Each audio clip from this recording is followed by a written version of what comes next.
Cet animé est déjà le plus violent et le plus trash de l'année 2021. L'année n'est même pas finie que ça, et c'est déjà validé, c'est déjà signé. Je sais qu'il y en a qui vont dire dans les commentaires, non mais arrête Winnie, il y a peut-être Chainsaw Man. On va voir ce que Mappa va faire avec Chainsaw Man, ils vont peut-être censurer des trucs, on sait pas, on attend de voir. Mais en tout cas pour le moment, cet animé là, dont je vais vous parler dans quelques instants, est déjà pour moi le plus trash. Mais avant cela, c'est ton Nakama Winnie hors chakra et en vibranium, mesdames et messieurs, comme vous avez pu le comprendre et que vous avez pu le voir sur dans la miniature, dans le titre, on va parler de Invincible, mesdames et messieurs. Oui, Invincible, qui est une production Amazon Prime. Alors je sais, il y en a qui vont dire, non mais vas-y, c'est un animé américain, c'est même pas japonais, et tu dis un animé, ouais mais je m'en fous, je m'en bats les couilles. Si vous ne connaissez pas Invincible, bon déjà, ça veut dire que vous ne me suivez pas sur les réseaux sociaux, parce que ça fait des mois, des années que je vous matraque, je vous fais la propagande de lire à la base le comics Invincible, hein. Édité chez Delcourt, hein.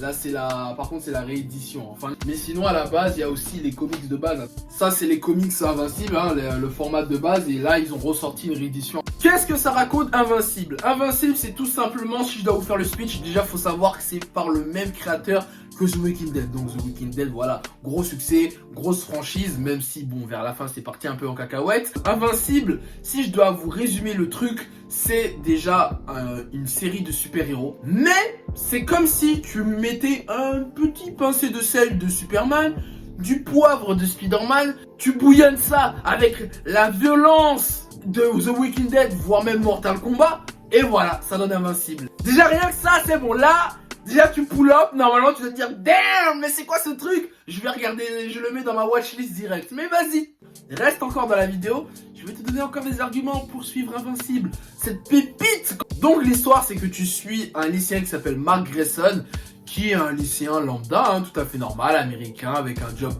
étudiant, qui vit sa petite vie, qui cherche une meuf, et du jour au lendemain, il va avoir des super pouvoirs. Enfin, quand je dis du jour au lendemain, c'est qu'en fait, son père, Omni-Man, est le plus grand super-héros de la planète. En gros, Omni-Man, c'est le Superman, quoi. Il vole, super fort, super vitesse. Omni-Man vient de la planète Vultrimite. Vultrimite, qui est une planète de guerriers avec des super pouvoirs extraordinaires, dont leur but est de protéger des planètes. Alors je tiens à dire, c'est vrai qu'il n'y aura pas de spoiler, hein, parce que là, ceux qui voient cette vidéo-là, la série est déjà finie, ils vont se dire, mais Winnie il est bizarre, il déclare pas les bails. Je ferai une partie spoiler en fin de vidéo pour parler de la saison, mais là je fais vraiment cette vidéo-là pour présenter, pour ceux qui ne connaissent pas, et leur donner envie de regarder ou de lire les comics. Et du coup, bah, Mark Grayson va avoir ses pouvoirs et il va devoir assumer ses nouvelles responsabilités. Après, il va se passer un truc dès la fin du premier épisode.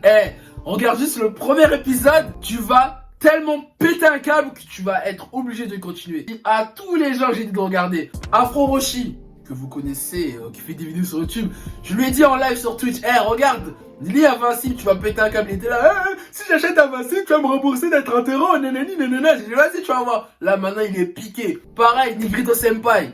Il est piqué de fou. Tout le monde est piqué parce que c'est une dinguerie. Je vois les gens qui commencent à en parler sur les réseaux, c'est cool.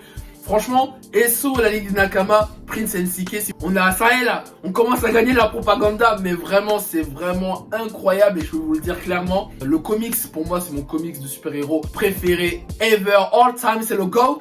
Voilà, en termes de séries de comics, d'ici Marvel, il y a plein de séries différentes, donc je ne mélange pas. Mais voilà, Invincible, c'est un comics de 25 tomes, du début jusqu'à la fin, c'est parfait, il n'y a rien à dire, c'est... Franchement, l'univers est cool, la violence, les personnages sont hyper bien développés, ça traite de certains sujets assez polémiques dans la vie réelle. Il y a des twists de malade et c'est un truc de fou. Si vous avez aimé The Boys, je pense que vous allez aimer Invincible, même si je trouve que The Boys, pour moi, c'est plus la télé-réalité des super-héros. Mais alors qu'Invincible, il y a quand même un vrai univers cosmique, ça va dans l'espace, il y a des bails de multivers, bref, je vais pas trop spoiler, mais vous allez voir. Et donc là, je fais cette vidéo là parce que il y a la première saison qui vient de sortir sur Amazon de 8 épisodes.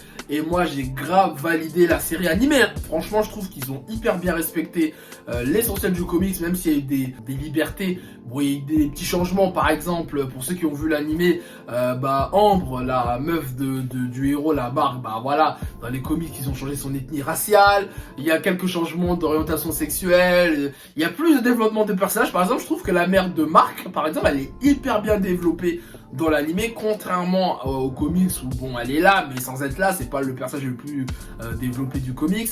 Et il y a des petits événements scénaristiques qui sont un peu modifiés, mais la finalité revient au même. Moi je trouve ça hyper intéressant de voir les deux côtés quoi, parce que du coup moi je compare avec le comics et franchement c'est très très cool. Encore une fois je trouve que l'animation certes c'est pas la plus exceptionnelle, mais elle fait le taf. Et moi je trouve pour une production américaine, bah quand je compare par exemple aux animés DC Comics et Marvel, je trouve que ça fait le taf franchement, et c'est même parfois mieux que certains animés japonais hein. Franchement quand il y a de la baston, ça castagne, la violence, tu sens la violence, en tout cas c'est pas censuré, ils ont pas dénaturé la philosophie du comics, donc ça c'est cool, franchement ça c'est très très bien. Le casting de l'animé qui est exceptionnel, parce que allez voir le casting de ceux qui doublent les personnages, c'est incroyable hein. J.K. Simmons qui double Omni-Man, t'as Steven Yeun qui double Mark Grayson, le héros qui jouait Glenn dans The Walking Dead, hein, c'est ça, il s'appelait Glenn hein. Erza Miller, Mahershala Ali, Zazie Beetz, bref le casting est vraiment énorme, donc vraiment ça c'est vraiment cool. Il y a beaucoup d'acteurs aussi de The Walking Dead qui reviennent. Parce que comme c'est le même créateur, voilà, petit clin d'œil. Est-ce qu'il y a un point négatif? Point négatif, c'est trop court. C'est vraiment des gamins. Parce qu'en fait, dans le comics, tout ce qui se passe dans la saison 1, c'est assez réglé rapidement, je trouve. Et là, ils ont étiré. Arrête, c'était vraiment pour développer, comme j'ai dit, certains personnages. Mais je trouve que peut-être c'était un peu trop long. Je pense que pour moi, en 4 épisodes, ils auraient pu résoudre l'affaire du premier épisode. Bon, pour ceux qui ont vu la série savent de quoi je parle.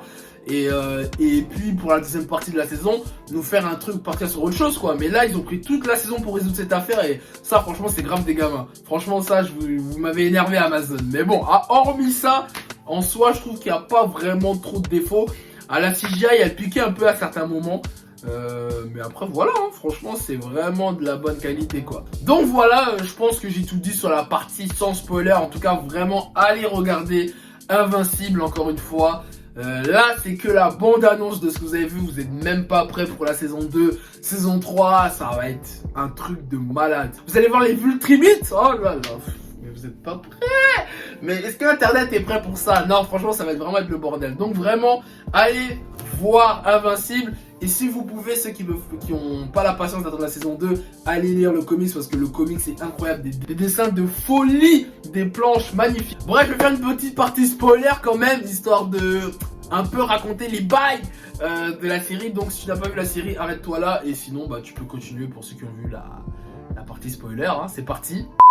Bon, si tu es là, c'est que tu as vu la série. Il faut qu'on parle de certaines choses. Le premier épisode, j'ai été pas prêt. Pourquoi? Parce que bon, certes, même si j'ai lu les comics, j'attendais ce moment où Omni-Man allait tuer tous les gardiens du globe. Et franchement, j'ai grave validé. Pourquoi? Parce qu'en fait, dans le comics... attendez, je vais peut-être même vous montrer. Dans le comics, en fait, ça se passe sur une page, en fait, carrément, le moment où il tue les gardiens du globe. Ça se passe très vite, ça se passe en off, tu vois pas comment il les tue. Alors que là, dans l'animé, ils ont vraiment développé... Enfin, ils ont montré vraiment un vrai combat, en fait, tout simplement. Regardez. Là, vous voyez les 2 pages là que je vous montre? Vous voyez les 2 pages que je vous montre? Bah voilà, ça s'est passé en 2 pages. Alors que là, dans l'animé, il développe vraiment, tu vois, vraiment une vraie scène, quoi. Ça se termine comme ça. La fin de l'animé, toute l'affaire qui est résolue avec Omni-Man qui dit la vérité à Mark, son fils. Vous avez vu, donc, Omni-Man. Et en fait, je trouve ça intéressant parce que franchement, moi, quand je me rappelle, quand je lisais le comics, je me disais, ah non, c'est vraiment des bons, etc. Les Vultrimites et tout. Mais en fait, c'est vraiment des chiens de la casse. En fait, les Vultrimites, c'est comme des Saiyans. C'est-à-dire que c'est des mecs qui ont des super pouvoirs, qui sont hyper forts, qui vont conquérir des planètes. En gros, c'est ça. Donc, d'ailleurs, je vous dis à l'avance, hein. Mais robot là. Vous voyez le robot là qui a pris le corps de l'enfant là, il a copié-collé de Rex là. Eh, surveillez-le bien lui, parce que lui là, il va faire des dingueries. Il va faire des dingueries. Bref, moi j'en dis pas plus. Du coup, voilà, bon bah c'est bon, j'ai fini de spoiler, hein. En tout cas, voilà, c'était ton Nakama Winnie en chakra et en vibranium. Invincible, c'est incroyable. Recommander cet animé à plein de gens. En plus, ça change un peu des animés japonais. Et je trouve ça vraiment cool que Amazon, encore une fois, fasse une réussite. Et en plus, il y aura un film américain, apparemment, live action de Invincible. Donc, on va voir quand ça va sortir et qu'est-ce que ça va donner. N'hésitez pas à vous abonner encore une fois, à lâcher des likes, etc. Et bon, tout à l'heure, j'ai lâché une balle perdue sur Chainsaw Man, mais bientôt, on va en parler de Chainsaw Man. Je pense soit ce week-end ou la semaine prochaine. Donc, abonnez-vous si vous n'avez pas raté la vidéo. Et sur ce, on se dit au plaisir.